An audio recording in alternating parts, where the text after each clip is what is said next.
ارى ليا نشوفوا هاد اندومي، هاد المصيبه اللي كل مره كتسمع عليها اخبار.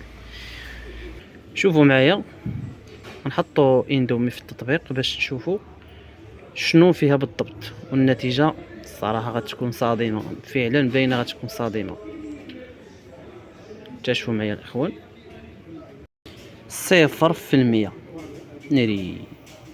لاحظوا معايا التقرير، اول حاجه لقيت هي 9 اضافات صناعيه، من بينها اللي كتعتبر خطيره اذا كان يستهلكها يوميا. تاني حاجه كميه دهون مشبعه، والملح طالع بزاف، يعني الطبق صغير لكن كيدخل لك كميه كبيره ديال الملح في الجسم.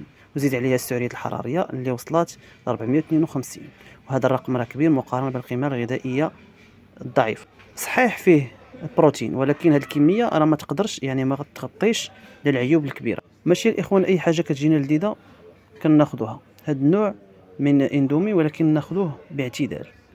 الاهم نفهموا شنو كنستهلكوا، ما نبقاوش ناخذوا المنتوج غير على حساب النكهه. الا عجبكم هذا النوع ديال التحاليل خليوا لي رايكم، وبارطاجيو الفيديو باش يوصل للناس اخرى. نلقاكم في منتوج جديد، تحاليل جديده، والسلام عليكم.